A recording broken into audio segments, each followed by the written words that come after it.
pienso que es súper interesante poner en conversación las presentaciones en el sentido de que creo que la experiencia argentina sí ha sido una influencia bastante importante en lo que se ha hecho en Chile.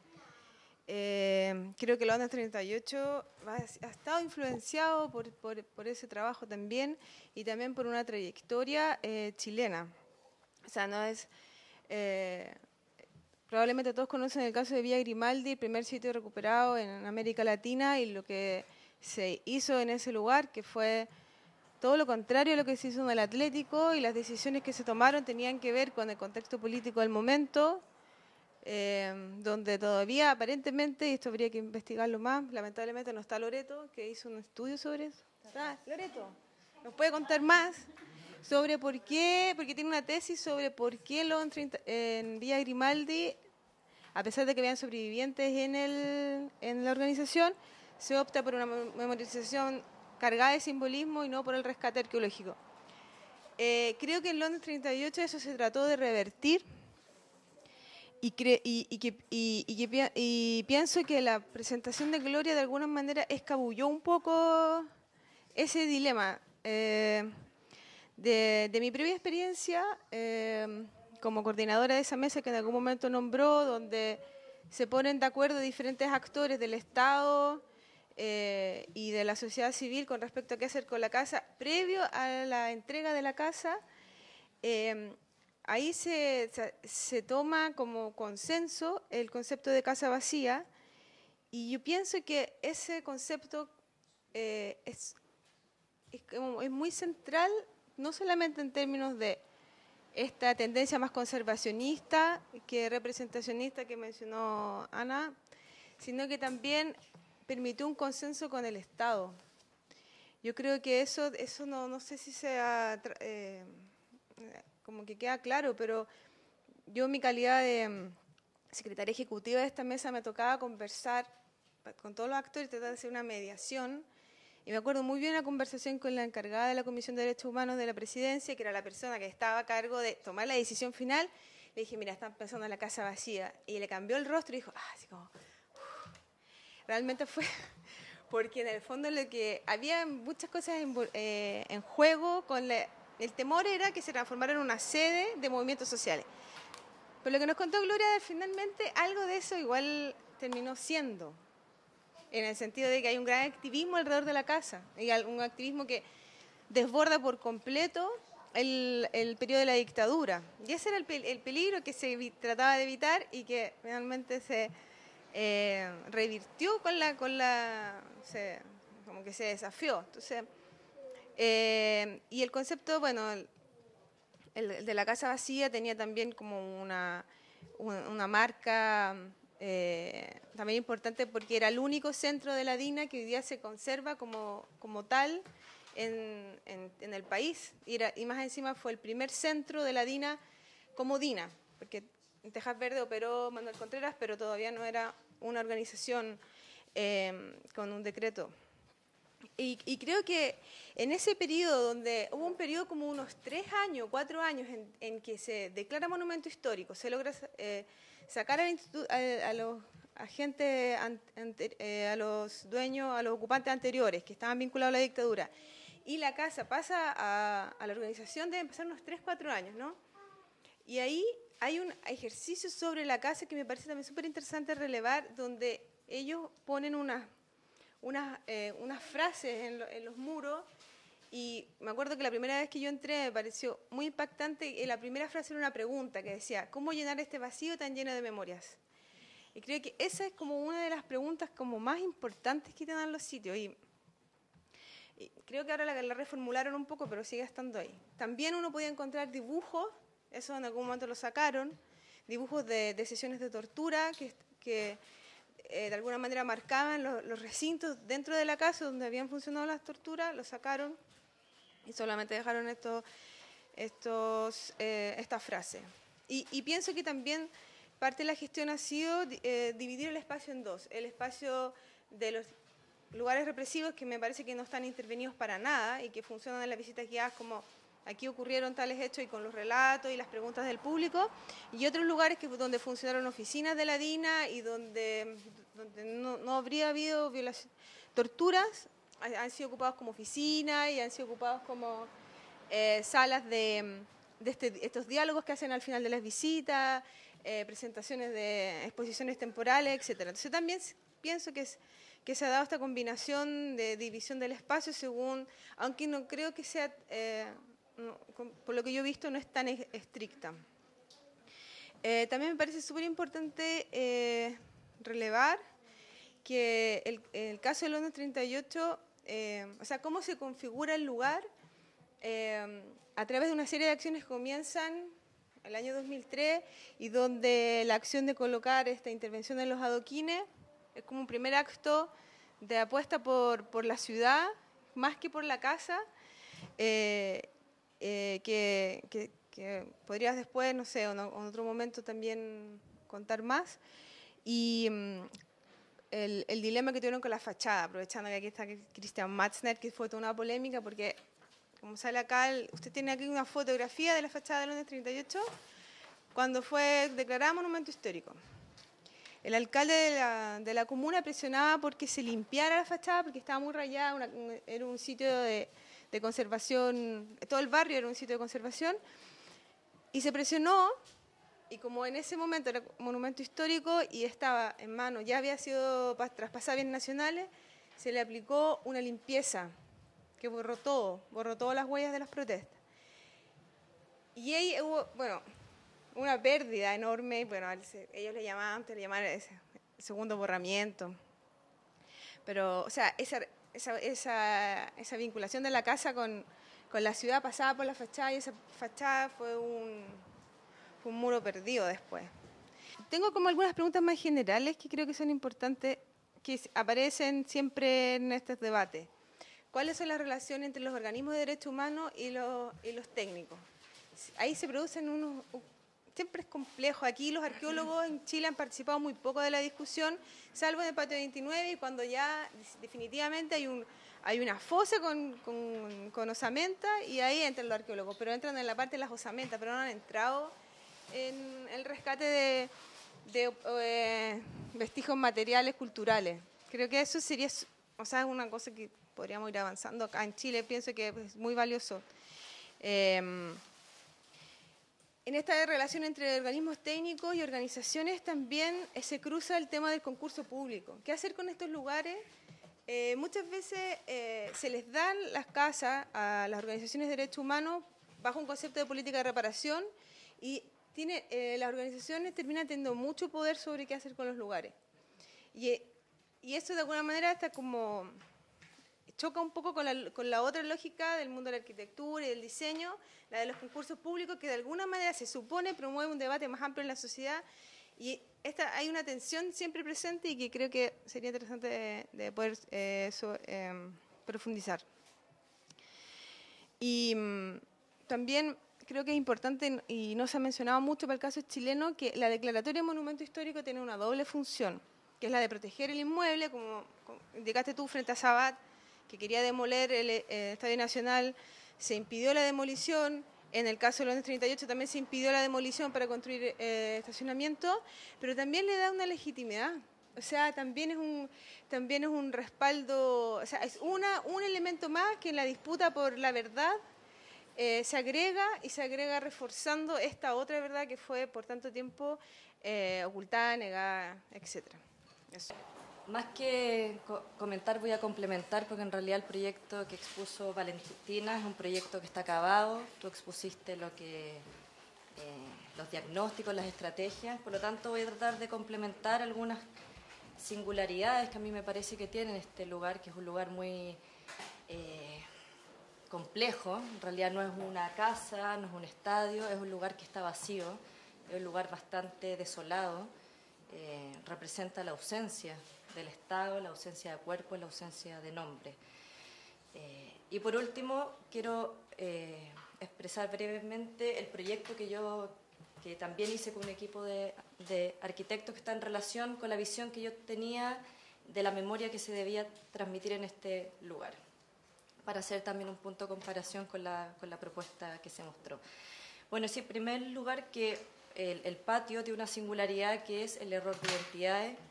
Aquí no hay cuerpo, no hay nombre, es un lugar donde se evidencia la deshumanización, como decía Valentina, pero que está marcado notoriamente por esta ausencia, por el abandono del Estado.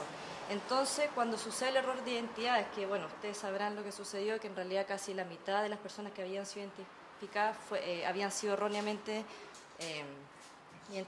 identificadas, y esto no fue solamente un proceso de error de identidades en ese momento, sino que implicó una serie de procesos con las personas que habían ya sepultado a sus muertos, ¿no es cierto?, que los habían enterrado en sus cementerios locales y que los fueron a sacar incluso sin pisarles de estos cementerios a los cuales habían ido a parar. Entonces, se genera a partir de este error de identidad una crisis política que el Estado debe asumir, ¿no es cierto?, que el Estado debe responder. Además que había un problema donde había una ausencia de colectivos de derechos humanos. No sucede lo mismo con Londres 38 con la Pilla, sino que aquí no habían personas que estuvieran asociadas a este lugar, lo cual presenta también una singularidad. O sea, no había con quién tratar más que la agrupación que sí apoyó la declaratoria, pero de manera muy general. No había un colectivo de personas que estuvieran directamente involucradas, porque los que supuestamente eran ya no eran. ¿Ya? Entonces, en este momento, cuando el Estado dice, bueno, se apronta una crisis política potente porque se apelaba a la responsabilidad estatal, de qué es lo que había sucedido todos los años anteriores, que esto había sido posible. Mi sensación es cómo se refuncionaliza este lugar. En el fondo, ¿cuál es la apuesta que hace el Estado para resolver este problema? ¿No es cierto? Y esto tiene que ver con las marcas. ¿En qué ponemos énfasis? Ponemos énfasis en el abandono, en los que no están, en lo ausente, en la negligencia del Estado. Y esto tiene que ver con qué se inscribe en esta historia del patio. Hablaban antes de la profundización histórica. ¿Qué de toda esta profundización, qué de toda esta historia se va a enfatizar? Porque en este lugar, además, no solamente habían detenidos desaparecidos en relación a lo político, sino que habían personas que habían muerto en el psiquiátrico, en la avenida pública, ¿no es cierto? Eran NN sociales también, no solamente eran NN políticos. Bueno, entonces el Estado tiene que tomar una opción y aquí no hubo tanto una solicitud de las agrupaciones de que fuera declarado, sino que podemos ver también el uso político de lo patrimonial, porque si no me equivoco, creo que no pasaron más de 2 semanas en que este lugar fue protegido como monumento nacional. O sea, no sé si hubo un expediente, si hubo un camino tan largo, sino que fue bastante automático. Y eso nos habla también de un uso político de lo patrimonial. ¿Vale? A ver, ¿qué más? Bueno, entonces, este no nombre... ¿No siempre lo tiene? ¿Qué cosa? ¿La patrimonial no siempre tiene un uso político? Sí, lo que pasa es que, bueno, esta es una historia propia, que cuando yo estaba haciendo mi tesis de pregrado, la estaba haciendo sobre los usos sociales del patrimonio, y mi profe me dice, tú tienes que elegir un caso, y creo que al otro día aparecen las noticias terror, entonces por eso siempre lo vinculo a eso, ¿vale? Entonces, este lugar lo que hace es plantear una problemática de cómo hacer memoria cuando no hay nombre. Porque estamos en una sociedad en que, por lo general, y por eso que el Memorial del Cementerio General sigue para mí siendo el lugar más como icónico, ¿no es cierto?, de los memoriales, cómo hacer un ejercicio de memoria cuando no hay nombres, cuando lo que prima es la ausencia. Ya cómo hacer esa recuperación del pasado, que por lo general en memoriales y monumentos se basan en el nombrar. Y esto presentaba una dificultad. Entonces, ¿cómo hacer esta memoria ante la imposibilidad de tener cuerpo y de nombrar? Y nosotros lo que hicimos acá fue hacer una propuesta de un gran cenotafio. En el fondo, un cenotafio es una gran tumba vacía, y lo que queríamos hacer era marcar el lugar, que es similar a lo que propone la propuesta que ganó, de marcarlo, ya que no se puede tocar además. Al ser monumento histórico es un lugar que no se puede tocar, no se puede intervenir y eso también limita un ejercicio de memoria. En el fondo lo patrimonial da esta legitimidad que hablabas tú, da la opción de conservarlo, pero también congela el espacio y no permite hacer ese ejercicio activo de memoria que podría hacerse. Entonces lo que nosotros propusimos fue hacer como una especie de mirador donde uno se supiera y pudiera estar ante este vacío que era el patio, que era este 1000 o 2000 tumbas, ¿no es cierto?, donde uno pudiera sentir ese vértigo que era este lugar, o sea, esta ausencia, esta disidencia, esta no identidad, este volver a no nombrar. Bueno, y eso, y a mí también me surgen algunas preguntas de manera general que tienen que ver también con esta dicotomía entre la conservación y la memoria. Cómo estos lugares que son protegidos como monumento nacional, ¿no es cierto?, cierran la posibilidad muchas veces de hacer memoria en estos lugares porque no se pueden tocar, porque no se pueden intervenir, y se puede decir que quizás clausuran el ejercicio de la memoria ciudadana o eso, y creo que es que si bien, claro, legitima, respalda y protege, porque casi todos los sitios de derechos humanos han sido declarados como medida preventiva, también tiene esa antítesis, en el fondo, como esa imposibilidad. Las preguntas que se hacen para la jornada me parece que apuntan al problema clásico en antropología de la convencionalización también.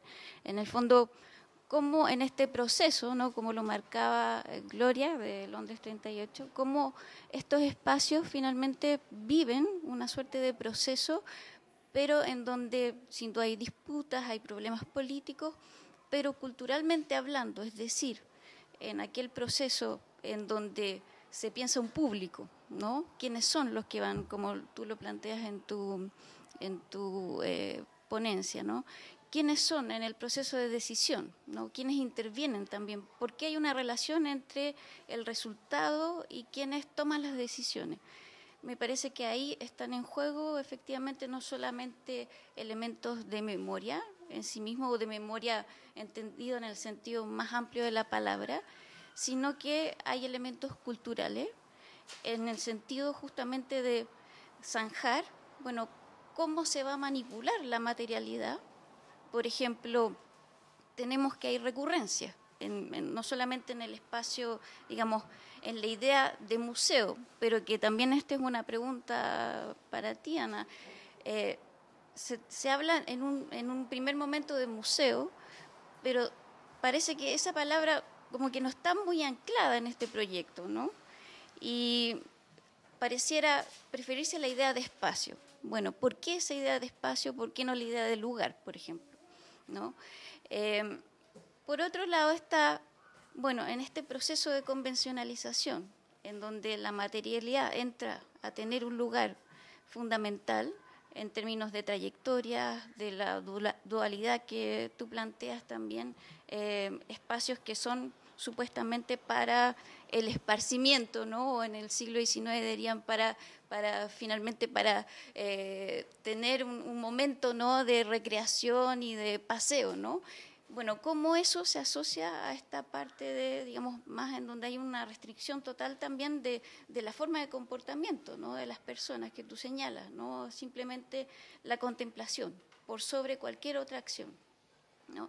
Eso es un elemento, me parece a mí, también cultural, como no solamente en aquellos espacios en donde se piensan, por un lado, en el caso del ESMA, ¿no?, que yo no conozco, pero que tú me haces conocer a través de tu texto, bueno, cómo esta puesta en evidencia y esta lógica de la autenticidad del espacio mismo marca esta dinámica de la contemplación por sobre otra, pero también, y eso está contenido, me parece a mí, en otros espacios, la asociación entre memoria y recogimiento, ¿no? O sea, está la parte, por un lado, de la convencionalización en términos de un proceso político, en donde, como lo mostraban ustedes en el Atlético, algo pasa en un momento en la sociedad en donde este lugar que era marginal o periférico irrumpe y se hace nacional, se colectiviza.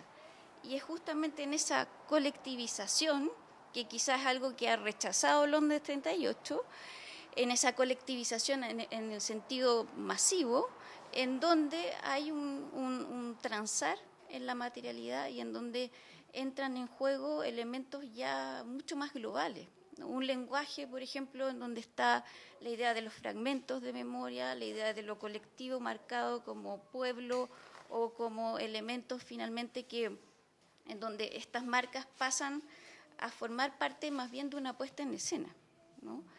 Y esa puesta en escena, yo anoté algunas cosas, digamos, que me gustaría, por ejemplo, ¿no? Están todo lo que es los fragmentos, la idea de fragmentos que presenten mosaicos, presente, por ejemplo, en el memorial que ustedes hicieron también en el Patio 29, fragmentos que se unen y que forman algo, ¿no? Una suerte de colectivo. Eso está también en el Museo de la Memoria, está, me parece, por lo que vi, imágenes del ESMA también.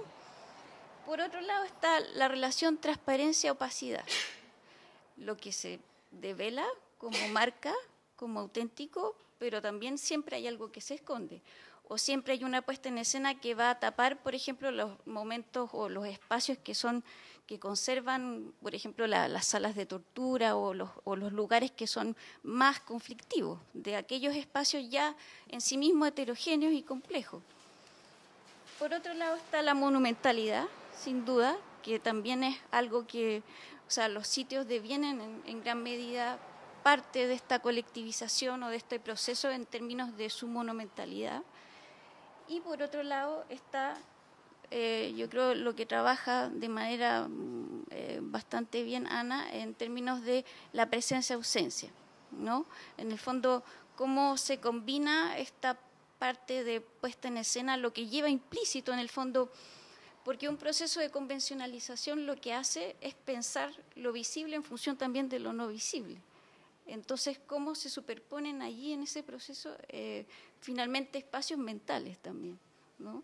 Y eso es lo que me parece a mí interesante destacar y cómo uno puede ver que en el caso, a pesar de que existen elementos comunes, en el caso argentino hay una, digamos, una suerte de intimidad cultural, ¿no? Como lo llama este famoso antropólogo, ¿no? Que Herzfeld, ¿no? En el caso de Grecia. Entonces, esos son algunos de los ejes temáticos, ¿no? que me gustaría plantear como problemáticas. Básicamente me gustaría reflexionar sobre, con el caso del Atlético, porque es como un caso icónico dentro de la relación arqueología, creo yo, espacios de memoria, ¿no? Pero algunas reflexiones más generales. La primera, cuando contó Francisca cómo habían ido ustedes, por ejemplo, de lo monumental a estos espacios de memoria, ¿no? Que dentro, podríamos decir que dentro de la historia de la arqueología ha sucedido un poco lo mismo. La arqueología históricamente se ha asociado más a el tratamiento de lo monumental y gracias podríamos decir que en los últimos pocos años ha empezado a abarcar estos espacios menos monumentales desde lo arquitectónico, pero, o sea, menos monumentales en la forma, aunque muy monumentales en su significado, ¿no? Entonces ahí empezar como con un parangón entre ambas historias, como se baja siempre desde lo monumental a lo menos monumental en la forma.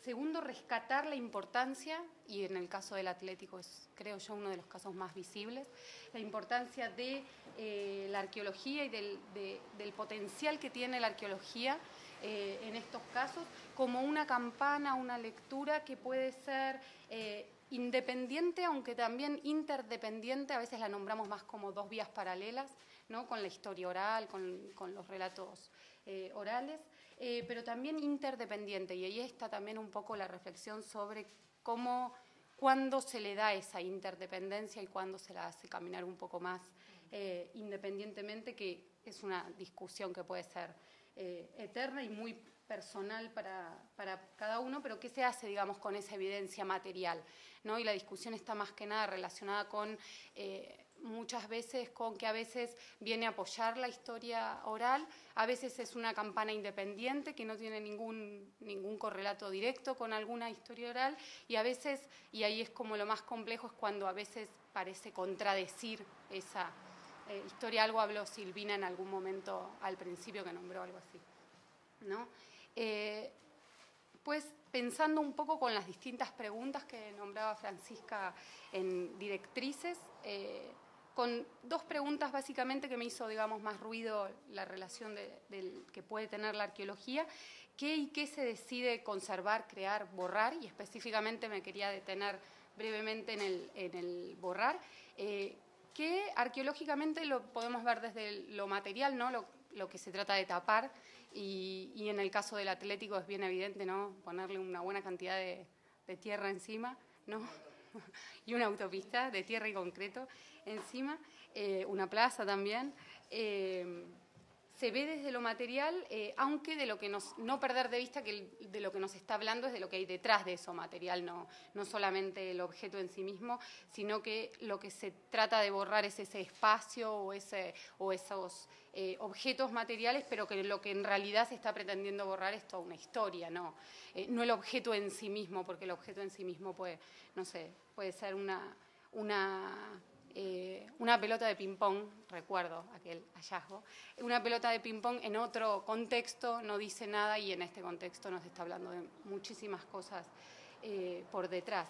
Y algo que discutíamos un poco recién con Lau es una reflexión de si en realidad es o no posible borrar.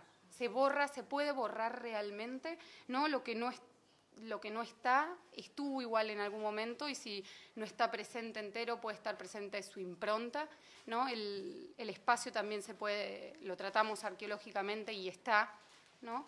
Entonces, una pregunta como más casi filosófica, si es posible en realidad borrar algo, o si lo que ya en algún momento estuvo, en realidad ya es imborrable, digamos, eternamente, ¿no? Al menos para mí creo que es imborrable ya eternamente.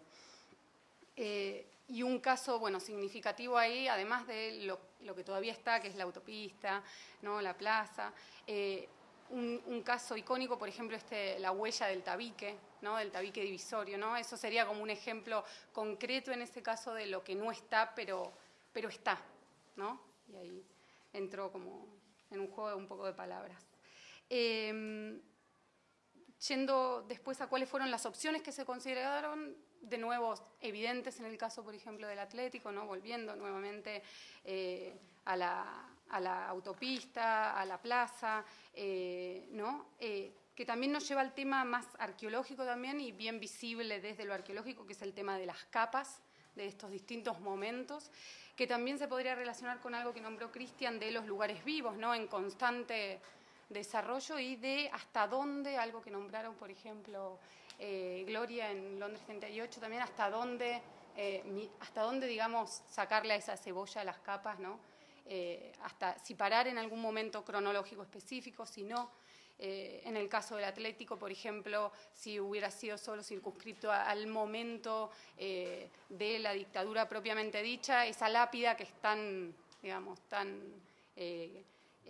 importante, quedaría como en un punto como borrada de esa parte de la historia, ¿no? Entonces ahí también se puede reflexionar sobre eso, y también eso se relaciona un poco con la discusión que también nombró Ana de la postura más conservacionista o no, conservación con intervención, creo que nombraste vos, ¿no? ¿Qué restaurar? Pues la restauración también, la intervención también nos está hablando de distintos mecanismos de borrado en algunos casos, pero de borrado que no lo es, ¿no? Y finalmente, volviendo sobre el primer punto, de esta incorporación desde que se empieza a considerar a los arqueólogos, algo que también hablábamos recién con Laura y con Silvina, como peritos importantes dentro de las investigaciones, algo que se hacía antes, no sé, la policía, ¿no? Pero no con las técnicas propiamente de la arqueología. Uno de los aspectos creo que también es bien importante es un aspecto como más generalizado de que lo material en realidad en un punto siempre en el inconsciente es menos discutible que lo oral, ¿no? Las historias orales siempre como que está esa idea que se pueden discutir, pero bueno, si aparece lo material es algo palpable y bueno.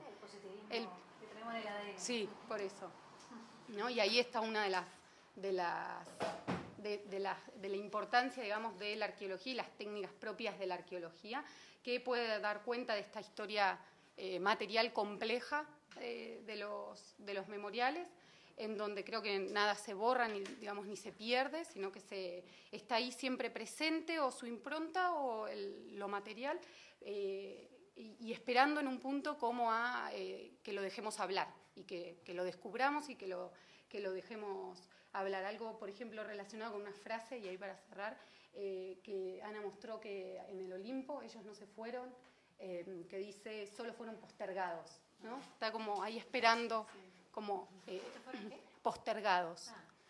Es una frase más larga, creo, pero ahí.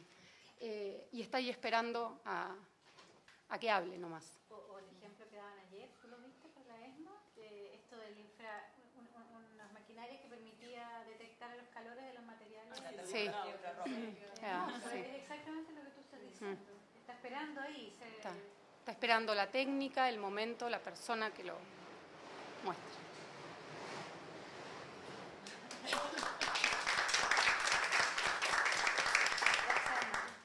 Sí, yo no voy a poder hacer una síntesis de todo lo que dijeron porque realmente, o sea, hay muchísimo para discutir, o sea, me parece muy interesante todo lo que se abre. Voy a retomar, y tampoco voy a retomar las preguntas una por una, sino ciertas ideas como generales transversales, que me parece una que tiene que ver sobre el tema de la monumentalidad y las nuevas monumentalidades que estuvimos hablando, y el tema de las utopías.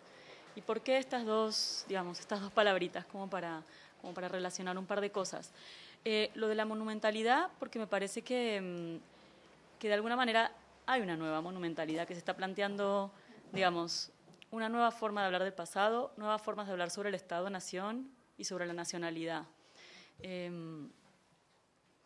Y donde hay ciertas convenciones, como dijo Paulina. O sea, me parece que se están instalando unas ciertas convenciones culturales acerca de cómo plasmar esta nueva monumentalidad sobre un pasado que habla desde un presente siempre, pero que también vive a través de estas reliquias, estos restos que nos quedan ahora, que lo que vos decías, ¿no? Esto de lo postergado y que habla ahora acá en el presente.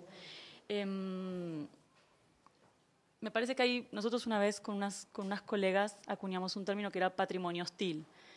Esta cuestión de este patrimonio que trae eventos del pasado que no son, podríamos decir, memorables en términos positivos, sino que nos pueden avergonzar, ¿sí?, aterrar, etc. Y en general estos memoriales se han convertido en una especie de patrimonio hostil que nos obliga como a enfrentarnos a un pasado vergonzante que, bueno, tenemos que ver cómo lo trabajamos, cómo lo digerimos y cómo lo conservamos en el presente.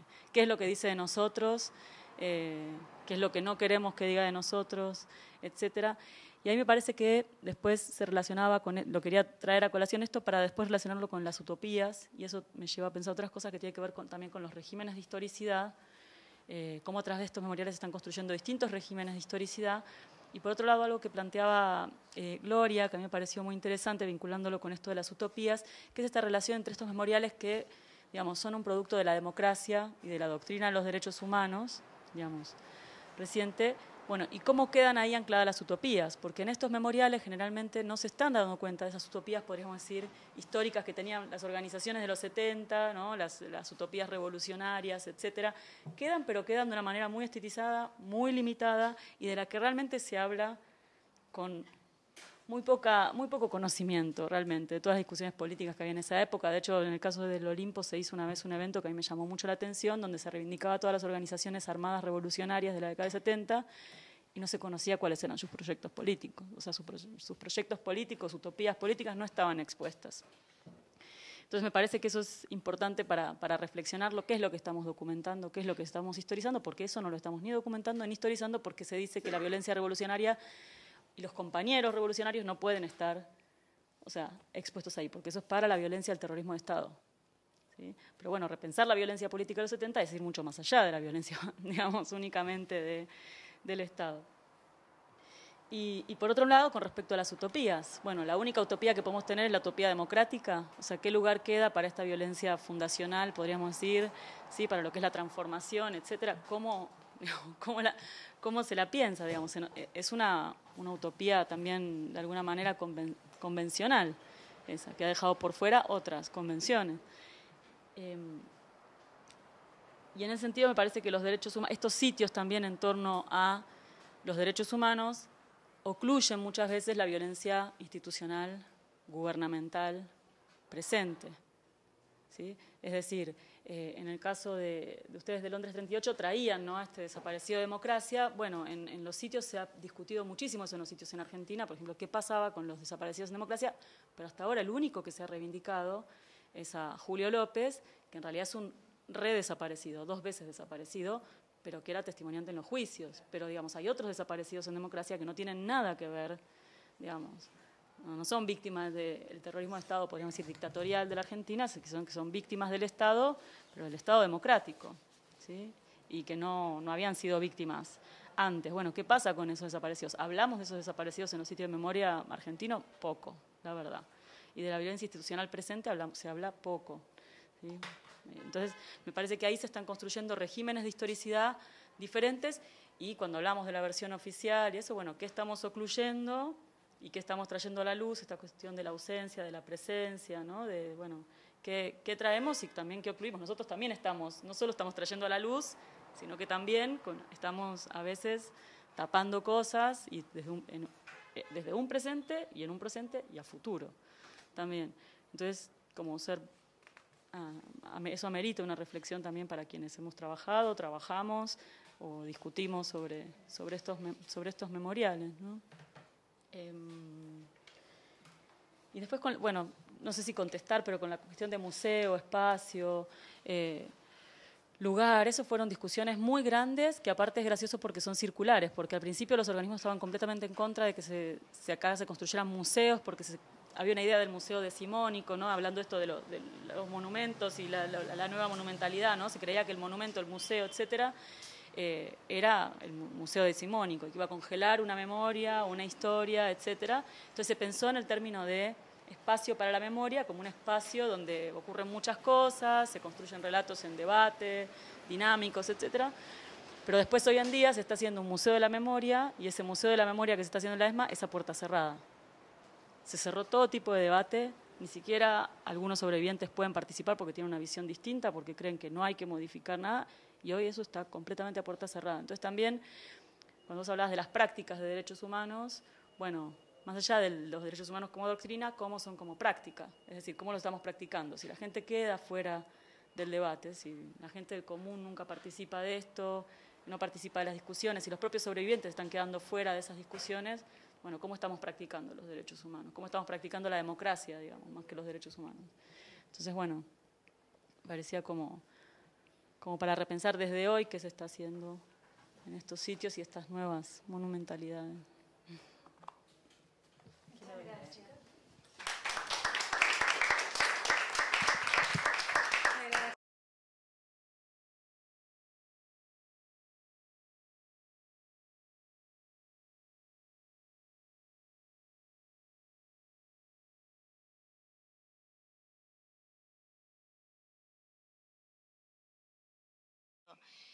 Creo que no hay nada más provocador hoy día que estos espacios de memoria. El ejemplo que mostraba Gloria de Londres 38 me pareció espectacular, Gloria, porque muestras cómo Londres sale de su reducto, de su casa, y avanza por la Alameda, ¿cierto?, hacia otros monumentos históricos nacionales, se apropia e impone sobre su fachada otro grito, otro alegato político, que no es el ejercicio de la conservación colonial, que tiene su valor político, cultural, etcétera, sino que le superpone.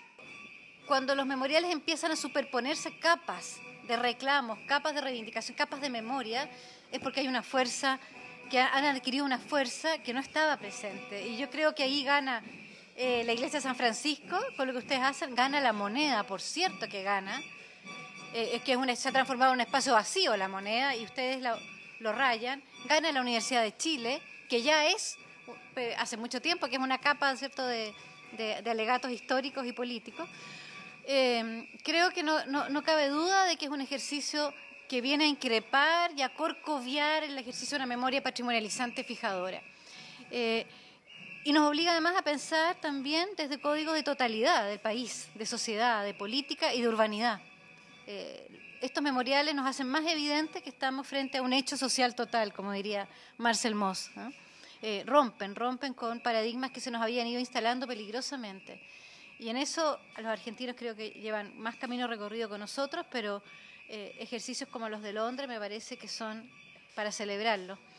Lo otro que quisiera solamente decir brevemente, que a mí me gusta el vacío. O sea, creo que no solamente el vacío de Londres 38, creo que tal vez hay que celebrar también el vacío y el descuido de Patio 29, porque habla también de un olvido, o sea, habla también de una sociedad que no quiere y no se atreve todavía a mirar directamente lo que allí ocurrió. La ausencia de esos cuerpos, como dice Amalia, no es borradura, ¿eh?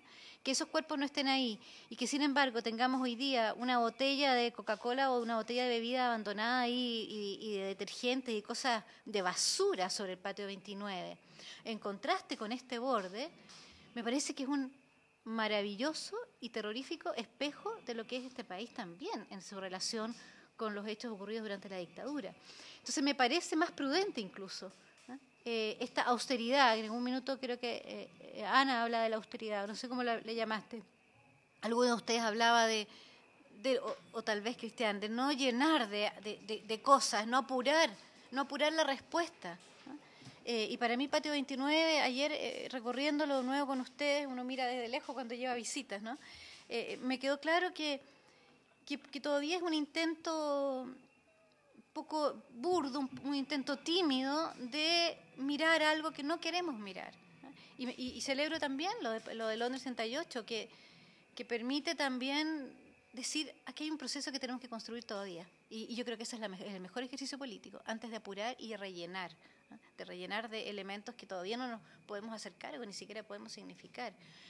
Y en ese sentido me gustó mucho lo de Amalia. Creo que los cuerpos no se borran, que las memorias no se borran, que están ahí a pesar de la maleza, a pesar de ese olvido, a pesar de que hay un contraste entre la lámina que presentó la Valentina y la realidad de Patio 29. Bueno, mañana vamos a hablar de eso, porque en las láminas de Valentina aparecían en los ejercicios iniciales que hacen los arquitectos muchas personas y en distintas posiciones y distintas edades. La verdad que en el ejercicio etnográfico es un vacío total, es un caso un no lugar, ¿eh? Pero habla del país. Lo de Valentina habla de un deseo, ¿eh? De un grupo de arquitectos y historiadores, lo que sea, jóvenes. Pero la verdad que la realidad muestra un vacío todavía.